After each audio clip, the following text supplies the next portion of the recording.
Mi nombre es Natalia Nieves y yo les voy a hablar del material vegetal dentro del paisaje urbano.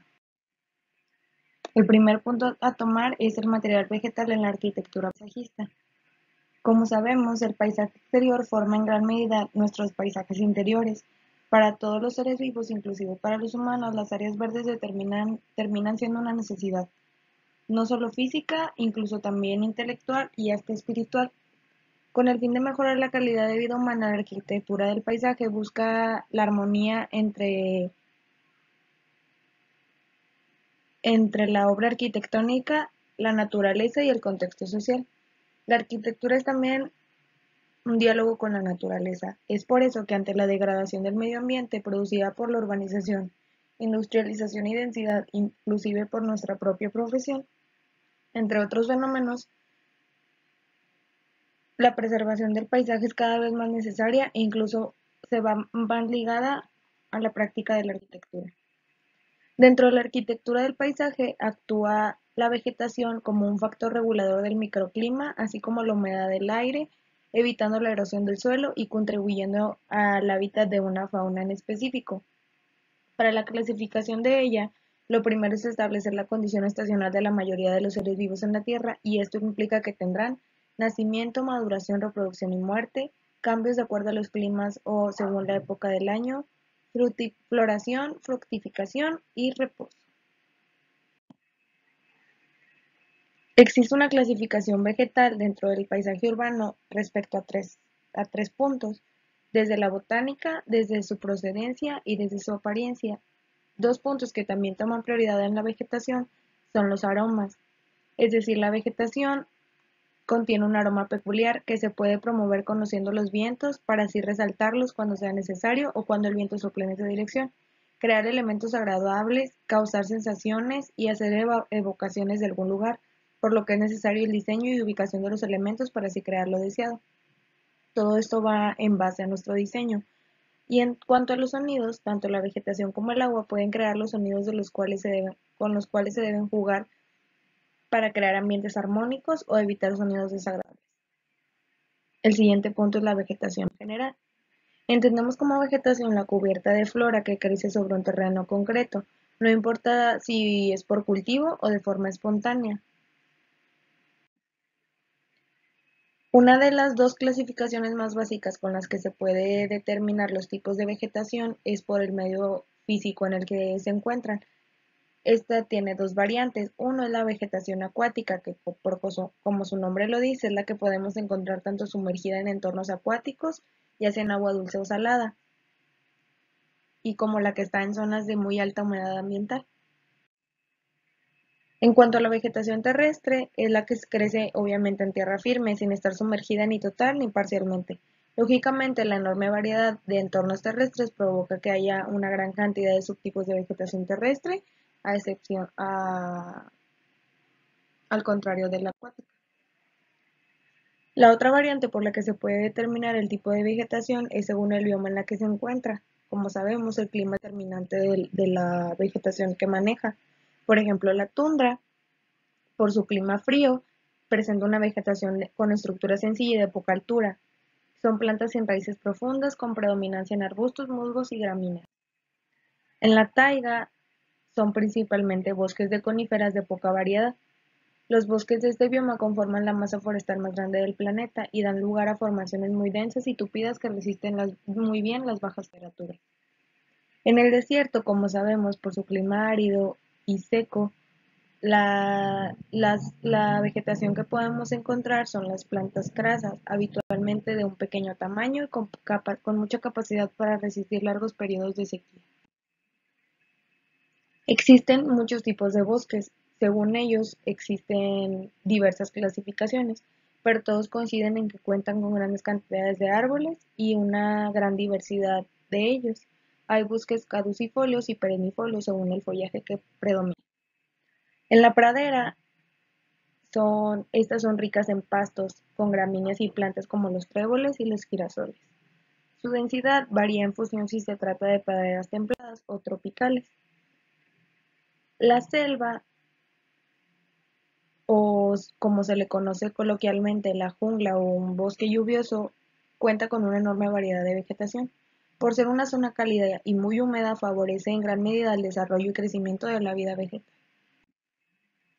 En la sabana podemos encontrar principalmente praderas de gran extensión y amplitud en las que los árboles son relativamente pocos y se encuentran distanciados entre sí. Predominan pastos de distintos tipos y hay una gran cantidad de arbustos. La vegetación tiende a ser a hoja caduca. Ahora se plantea un manejo funcional de la vegetación. Tradicionalmente, la vegetación en la arquitectura se utiliza como en segundo plano, es decir, como un elemento decorativo o para recrear fragmentos de naturaleza de una manera controlada. Sin embargo, pensamos que la utilidad de la vegetación puede incluirse un poco más a fondo. Por ejemplo, incluir la vegetación como filtro de contaminantes de aire, es decir, la utilización de plantas interiores en las viviendas de manera adecuada puede proporcionar muchas ventajas. Por ejemplo, absorber el CO2, liberar oxígeno, crear un entorno más agradable a la vista, evapotranspirar, reduciendo la temperatura ambiente y limpia el aire de sustancias contaminantes producidas por el mobiliario, el edificio o los usuarios como tales. Ahora, la vegetación como un sistema de refrigeración. Las plantas evaporan el agua para disminuir su temperatura y hacer frente al calor. En este proceso no solo se refrigeran a sí mismas, sino que también a su entorno. Se trabaja con distintos sistemas que permiten canalizar esta energía para que repercute en el confort de los usuarios del edificio. La vegetación como protección térmica produce un efecto de ralentización de la convección del aire, que mejora el comportamiento térmico de los edificios de la misma forma en la que el pelo funciona con los animales. La vegetación como protección solar. Los sistemas de parasoles de diversos materiales utilizados para la protección solar de la edificación resultan caros e ineficaces si la comparamos con el costo y los beneficios de la utilización de las trepadoras y árboles caducifolios. Estas medidas pueden llegar a disminuir la temperatura del edificio entre 8 y 18 grados. La vegetación como un sistema de refrigeración. Las fitodepuradoras utilizan un proceso de tratamiento de agua mediante vegetación, sin consumo energético y con bajo mantenimiento.